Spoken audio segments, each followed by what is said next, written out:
दोस्तों IS 1786 में जो फॉर्मूला दिया है CE यानी carbon equivalent is equal to carbon plus manganese divided by 6 plus chromium vanadium molybdenum divided by 5 plus nickel copper divided by 15। ये इस फॉर्मूले से हमें क्या समझता है, ये जानने के लिए हमें थोड़ा हिस्ट्री समझना होगा और उससे ये भी पता चलेगा कि मेटलर्जी और वेल्डेबिलिटी ये दोनों लिंक है इसमें।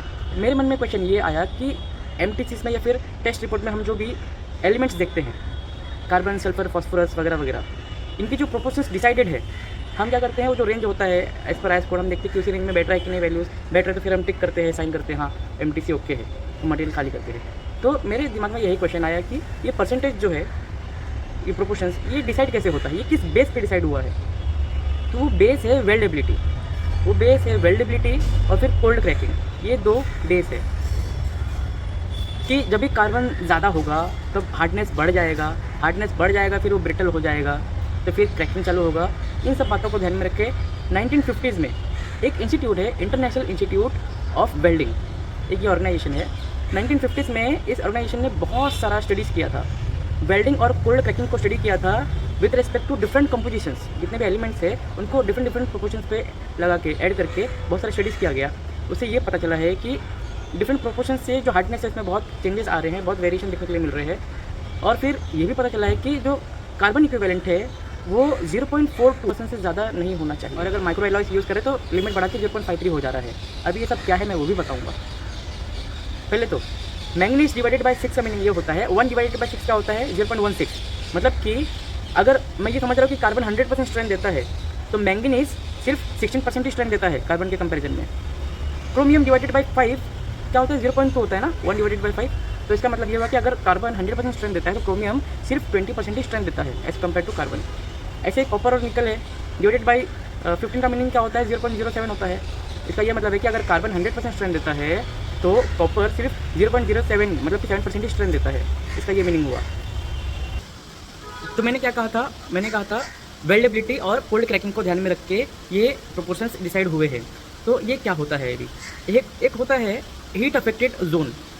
हीट अफेक्टेड जोन क्या होता है, जब भी हम स्टील को वेल्ड करते हैं, देखो इस दुनिया में हम लोग स्टील से बहुत सारी चीज़ें बनाते हैं और ये ऑब्वियस है कि हमें पार्ट्स को वेल्ड करके ही असेंबल करना होता है। तो वो वेल्डिंग कभी टूटना नहीं चाहिए या फिर वेल्ड में कभी क्रैक नहीं आना चाहिए, ठीक है, अदरवाइज एक्सीडेंट हो सकते हैं, वो जानलेवा हो सकता है। तो इसे ये समझ में आता है कि सेफ्टी को प्रायोरिटी दिया गया है, सेफ्टी को ध्यान में रख के ये सब प्रोपोर्शंस डिसाइड हुए हैं। ओके, तो सेफ्टी से ही क्वालिटी ये बनता है। तो हीट अफेक्टेड जोन होता है HAZ, जो बहुत पॉपुलर ये टॉपिक है। वो क्या होता है, मान लो कि स्टील में अगर वेल्डिंग किया है तो वो पोर्शन जो वेल्डिंग में नहीं आता है बट वेल्डिंग के पास ही वो जगह है, वो पोर्शन वहाँ पे क्या होता है वो अफेक्टेड होता है ना, वो गर्म होता है बहुत। और फिर जब भी हम पानी डाल के ठंडा करते हैं तो वो सडनली ठंडा भी हो जाता है, ठीक है। उससे क्या होता है अभी जब भी वो बहुत ज़्यादा हीट होता है, टेम्परेचर राइज होता है तो उससे ऑस्टेनाइट कहते हैं। और फिर जब भी वो ठंडा हो जाता है अचानक से तो उसे मार्टेनसाइट कहते हैं उस स्टेट को। उसमें क्या होता है, वो जो मॉलिक्यूलर स्ट्रक्चर होता है उसमें चेंजेस होते हैं। आप इसमें देख सकते हो कि जो पहले क्यूबॉइड शेप में था अब वो श्रिंक होके किसी और ही शेप में हो जा रहा है। जब ये श्रिंक हो रहा है तो फिर उसमें आपको क्रैक्स दिखेंगे। फिर ये जो डिफेक्ट्स होता है, इसी डिफेक्ट्स में हाइड्रोजन जाके सेटल हो जाता है। अभी उसमें अगर कार्बन ज़्यादा होगा, अगर वो 0.42 से ज़्यादा कार्बन उसमें है, कार्बन इक्विवेलेंट, तो पानी डालने से क्या होता है बहुत सारे कार्बन ट्रैप हो जाते हैं। कार्बन से क्या होता है हार्डनेस बढ़ता है, तो फिर वो उसे कहते हैं मार्टेनसाइट। मार्टेनसाइट कहते हैं उसे, जो उससे बनेगा वो मार्टेनसाइट होता है, ठीक है। तो मार्टेनसाइट मतलब कि अभी आपको उसमें क्रैक्स वगैरह डिफेक्ट सब दिखने लग जाएंगे। तो वैसा जोन जो पहले गर्म था फिर सडनली वो ठंडा भी हो गया, अगर वैसे जगह पे हाइड्रोजन किसी भी मीडिया के थ्रू अगर हाइड्रोजन वैसे सरफेस पे आ रहा है, हाइड्रोजन कहाँ से आ सकता है, एक तो आप जिस वेल्डिंग रॉड से वेल्डिंग कर रहे हो उसमें जो कोटिंग होता है उसमें मॉइस्चर होता है, उसमें भी हाइड्रोजन आ सकता है उसकी वजह से। इसलिए लो हाइड्रोजन इलेक्ट्रोड्स यूज़ करना पड़ता है। तो जो ग्रेड है 7018 इसे अच्छा माना जाता है इलेक्ट्रोड्स के लिए, ठीक है, लो हाइड्रोजन इलेक्ट्रोड्स कहते हैं उसे। दूसरा, अगर रस्टिंग है तो उससे हाइड्रोजन आ सकता है, पानी से आ सकता है या फिर एनवायरनमेंट से आ सकता है, किसी भी तरीके से कंटेमिनेट हो सकता है। तो अगर उस सरफेस पे जो पहले गर्म था फिर अचानक से ठंडा भी हो गया, वैसे सरफेस पे अगर हाइड्रोजन आया फिर हाइड्रोजन क्या होता है डिजोल्व हो जाता है सरफेस पे और फिर वो डिफेक्ट्स के अंदर जाके बैठ जाता है। डिफेक्ट्स के अंदर जाके बैठ जाता है फिर क्या होता है हाइड्रोजन के एक साइड और हाइड्रोजन के अनदर साइड दो अलग अलग सरफेस क्रिएट हो जाते हैं, जिसकी वजह से श्रिंकेज डेवलप होता है और फिर क्रैक डेवलप होता है, जिसे डिलेड क्रैकिंग कहते हैं, क्योंकि ये वेल्डिंग के कुछ आवर्स के बाद भी हो सकता है या फिर वेल्डिंग के कुछ दिन के बाद भी हो सकता है, इसलिए इसे डिलेड क्रैकिंग कहते हैं और इसे कोल्ड क्रैकिंग भी कहते हैं। तो hydrogen plus martensite becomes hydrogen induced cold cracking HICC, ठीक है। तो वो जो जोन होता है उसे हीट अफेक्टेड ओजोन कहते हैं।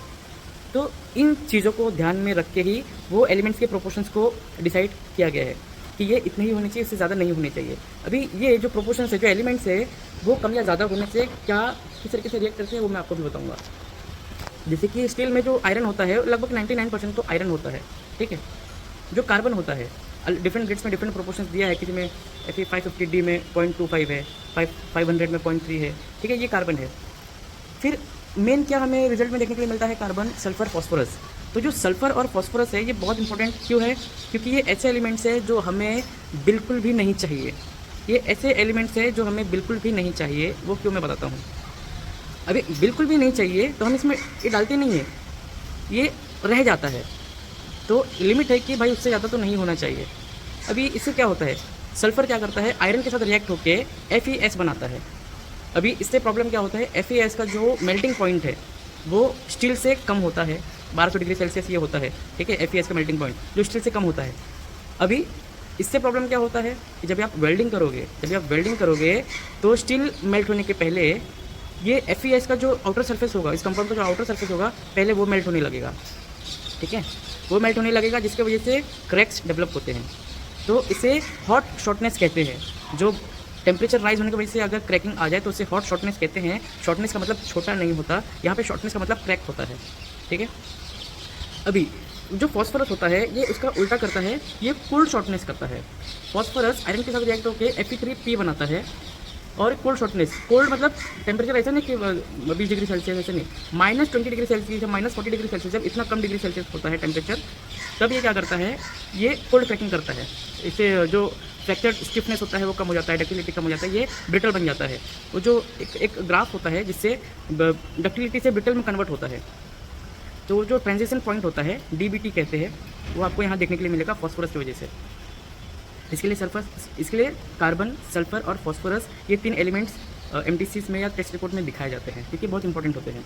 इसके बाद कुछ ऐसे जो हेल्प करते हैं, जैसे कि मैंगनीज हेल्प कैसे करता है, मैंगनीज सल्फर के साथ रिएक्ट होता है, ठीक है, फिर MnS बनाता है, और मैंगनीज ऑक्सीजन के साथ रिएक्ट होता है जो MnO बनाता है।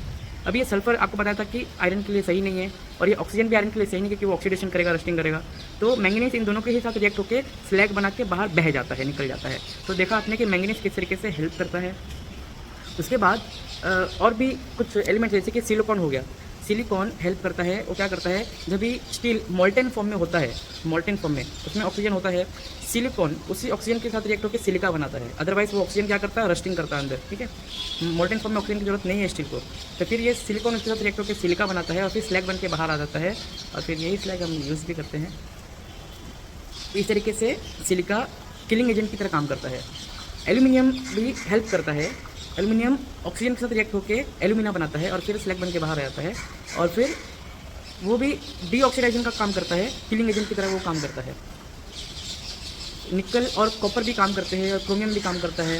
ये सब क्या करते हैं, मॉलिब्डेनम, ये लोग क्या करते हैं, कॉपर ये करोजन रेजिस्टेंट होता है। आपने CRS सुना होगा, स्टील, करोजन रेजिस्टेंट स्टील, ठीक है, जिसमें निकल का भी वैल्यू उसमें दिया होता है। क्यों, क्योंकि कॉपर अपना काम तभी अच्छे तरीके से कर पाएगा जब आपने कॉपर के साथ निकल भी डाला होगा इक्वल क्वांटिटी में, ठीक है।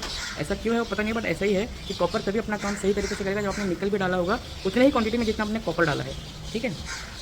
फिर क्रोमियम जो है वो भी स्ट्रेंथ देता है जब भी हाई टेम्परेचर हो जाता है, टेम्परेचर बहुत हाई है, और फिर वैसे हाई टेम्परेचर में अगर आपको स्ट्रेंथ की ज़रूरत है तो फिर वो हाई टेम्परेचर में स्ट्रेंथ आपको इससे मिल सकता है, क्रोमियम से आपको मिल सकता है।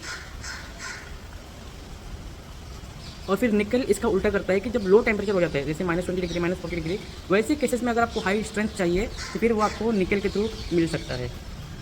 तो दोस्तों ऐसी और भी कुछ बातें हैं। तो क्या आपको ये पहले से पता था? बारिश आ रहा है इसके लिए मैं वीडियो अच्छे से नहीं बना पा रहा हूँ। आपकी इसमें कुछ राय होगी ज़रूर, कुछ कमेंट होगा, आप कुछ इसमें ऐड करना चाहेंगे या फिर मुझ में ही कुछ करेक्शन करना होगा आपको, आप कर सकते हो। अच्छा लगता है, नॉलेज बढ़ता है। तब तक के लिए जैसे कि मैं कहता हूँ no something different, no civil engineering with Kundan.